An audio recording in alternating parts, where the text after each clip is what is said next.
Hello and welcome to today's video. Today we are here and we're going to take a look at the RB16B. Now of course there's been some other car reveals, but the car reveals aren't that exciting this year. I mean, they're pretty similar to the 2020 cars, so we're not going to dive into all of them, but I don't want to look at Red Bull because, well, it's my favorite team. I mean, we got a flag, we got a sign there, we got everything. We're ready. Of course, the only real difference, livery-wise, is going to be a few little details. And we'll look at that here. How many pictures do we have? We got 2. Wow, look at the 2 pictures.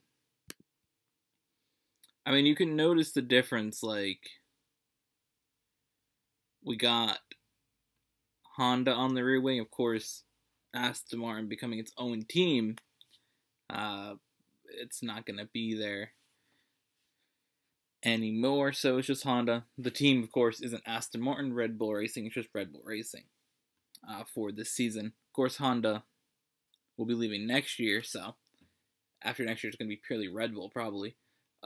But that's another thing. Oh, I do want to say, I have the same shirt as last season. I'm probably not going to buy a new one, just because they're kind of, I mean, these are expensive, and honestly, if Honda's leaving next year, I don't want to just buy one and then buy another new one. I'll wait till next season. But I will probably get a new hat. Because, I mean, you know, get one without Aston Martin on it, why not? But honestly, that's really the only things that you notice that are really different with this car. Is Honda here. We got Solero and Telcel. I believe both of those are Sergio Perez sponsors. I know this one is. I'm pretty sure that one is in the back there too. So we got some of that Sergio Perez influence with the sponsors that he brings to the car. Yeah, because that didn't used to have that there. It was just Esso. So both of those are different to the car. Of course, looking from the front, again, you see the sponsors are a little different, but not much else. Of course, the floor's a little at an angle, but that's the main difference there.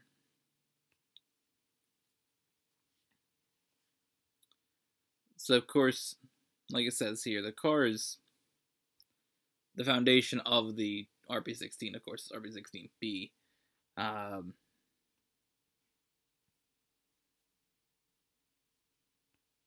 You know, Red Bull thinks this can be a championship winning car. I believe there's potential that this could be a championship winning car. Red Bull has a good lineup and a good car. You know, they haven't necessarily put both those things together in a long time. You know, you had good drivers with not as good cars, or not as good drivers with better cars. So I think finally now they got a good combination. I think that, you know, the other years, the RB16 last year was a solid car. It wasn't as good, I think, as the B, because I think the B is going to be the developments for, you know, more towards the end of the year.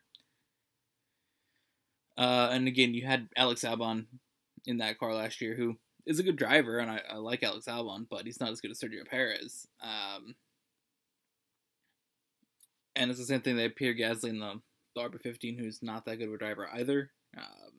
I would take Albon over Gasly, personally, if I had to pick. And then, you know, you go to the years before. I mean, you had Verstappen and Ricciardo for a few years, but those cars were third-place cars, so they weren't as good cars. So if you can get that combination of the right cars and the right drivers, you know, that's the thing. Do we get anything else here? They're going to drive the cars on Wednesday. A little bit of a shakedown, Silverstone. A lot of the teams just do that. We'll shakedown, get some footage for social media. And then there'll be preseason testing, 12th to the 14th. You know, excited about that. then this sort of explains how they signed Perez. And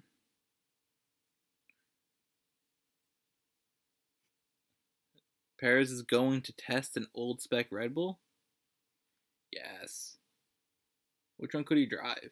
Did he have to be 2 years out? He had to drive an 18, but that's got a Renault engine. Oh no, that's gonna work. Yeah, then Albon's gonna do reserve driver stuff. A little bit different here, but Sergio Perez's helmet. Let's just look at that real quick. They have more pictures of Perez's helmet than the Red Bull car. So this is revealed after the car.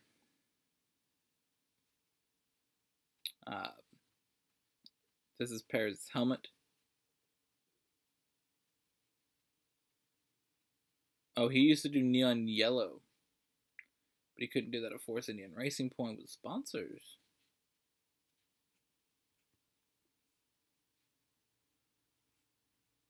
Awesome. So he's been looking forward to this moment. Says he signed with Red Bull. He wants yellow. He had to keep it pink, obviously, the BWT with Force India and Racing Point. Oh, he's going to never give up on the back? Awesome. Let's take a look at this. Then, so, of course, you see a lot of the yellow that he wanted, like it said. Of course, you got the Red Bull logo. Got a lot of their main sponsors on it. Of course, you got some of like his own. I believe these are probably his own sponsors, unless Inter might be something. I don't know. So many random little sponsors. Top of course, with the Mexican flag. Got his number there. And we got a little bit more sponsors now. We can't see the back of it because it showed us two at the side. But again, it says never give up on the back. I think it looks pretty cool. The blue, of course, is Red Bull color. So the blue and the red obviously goes well together. A little bit of the yellow. Again, these colors all mix well because adding more yellow is just part of the Red Bull logo, basically, anyways. So that looks cool. The front of it's awesome. I really like the part on the visor. I like the Mobile 1 on the white. I've always thought that looks cool. Mobile 1 logo looks really good just on white. Got the Honda here. The black of the Honda logo on the yellow at the top. Brilliant helmet. This one's pretty cool. I really like it. I think Paris has a good helmet here. Now, let's see. I've already got your emails, fam. I'm just not signed in. Do you have any more pictures here? Let's see.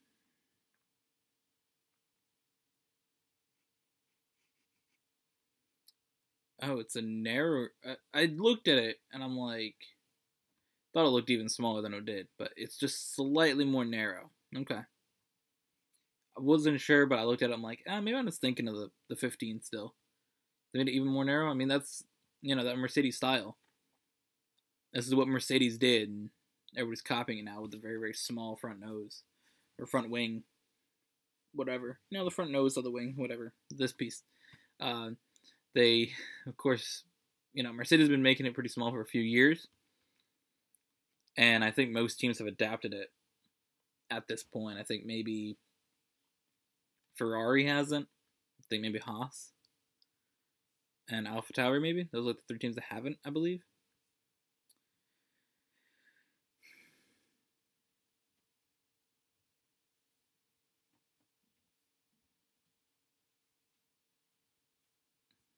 Oh yeah, you can see it's a lot smaller. Which, yeah, this is even more narrower from the, I honestly thought this was, RB15 for a second, the way the nose looked. So yeah, this is a lot skinnier than this one. Okay. And you can again see what they're talking about here. This part's been designed a little bit more, like a little different, a little smaller as well.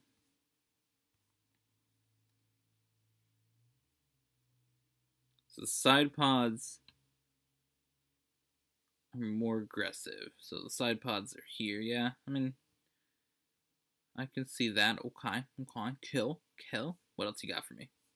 That's it. More aggressive side pods.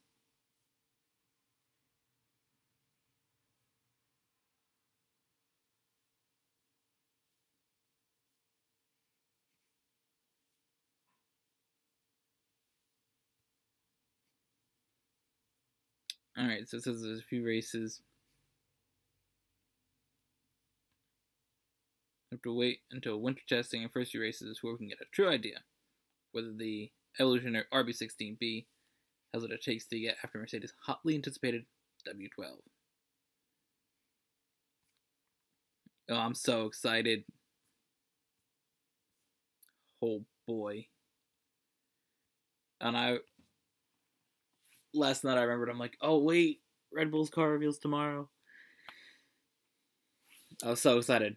Of course, not many pictures of the car, but from what we have, this thing looks pretty cool, of course. I like the RB16. I think that the nose being even smaller, this car has potential to be very, very good, and I'm excited to see what they can do with it. Of course, an evolution of the car before. Of course, we don't know what really happened at the Abu Dhabi Grand Prix when Max Verstappen pretty significantly beat the Mercedes there. Of course, there was a few different things that you could say happened. Of course, Lewis Hamilton was not 100%. You could tell. He was out, obviously, the week before after testing positive for COVID-19. So, I mean, you could tell he wasn't 100%. He probably should have just sat out that race and let George Russell race it. But I get why he'd want to come back as well. So he got third there. He wasn't 100%. Of course, Bottas is Valtteri Bottas. Now, of course, Mercedes said that they turned the engine down. But they could just be saying that. You never know. So, if Red Bull passed them, and of course, this Honda engine was what Honda was going to implement in 2022. They brought it forward to 2021. Of course, the engine freezes at the end of the season. So you're going to do a pretty good year between Red Bull and Mercedes. So let me know down below what you think. And what you think of the RB16B. I think this car is super exciting. Can't wait to see it on track and see it getting many wins and podiums. But with that, thank you all for watching. Hope you guys enjoyed. We'll see you guys in the next one.